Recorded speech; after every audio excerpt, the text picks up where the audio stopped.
بسم اللہ الرحمن الرحیم۔ عزیر وائس چینل میں آپ کا خیر مقدم ہے۔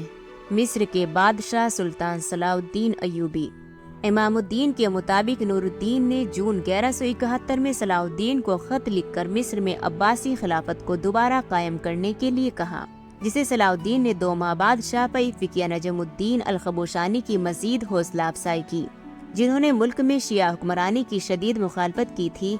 اس طرح بہت سے مصری امیر مارے گئے، لیکن العدید کو بتایا گیا کہ وہ اس کے خلاف بغاوت کرنے کی وجہ سے مارے گئے تھے۔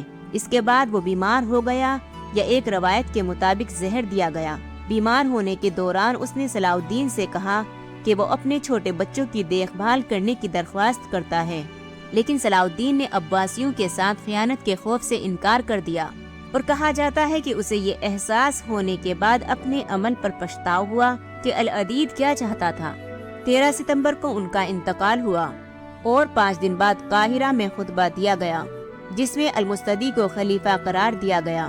25 ستمبر کو صلاح الدین قاہرہ سے روانہ ہوا تاکہ یروشلم کی سلطنت کی صحرائی قلعوں کیرک اور مونٹاریال پر ایک مشترک حملے میں حصہ لے سکے۔ مونٹریال پہنچنے سے پہلے صلاح الدین قاہرہ واپس چلے گئے، کیونکہ انہیں یہ اطلاعات موصول ہوئی کہ ان کی غیر موجودگی میں صلیبی رہنماؤں نے صلاح الدین پر اندر سے حملہ کرنے اور اس کی طاقت کو کم کرنے کے لیے مصر کے اندر غداروں کی حمایت میں اضافہ کیا ہے۔ خاص طور پر فاطمیوں نے اپنی ماضی کی عظمت کو بحال کرنے کی سازشیں شروع کر دی ہیں۔ اس کی وجہ سے نور الدین اکیلے چلے گئے۔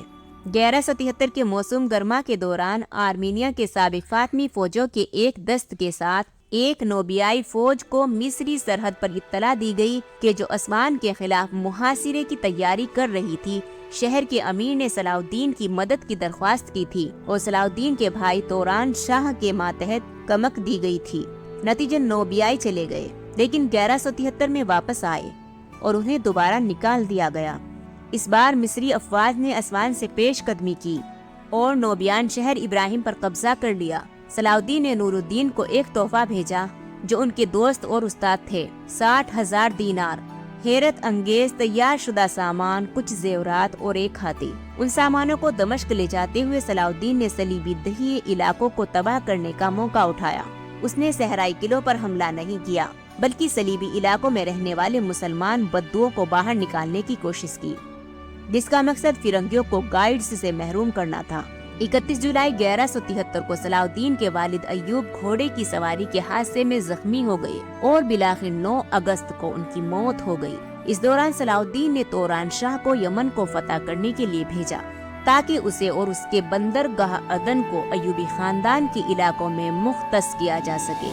Thanks for watching Uzair voice. Like and share and subscribe, press the bell icon, and thank you so much.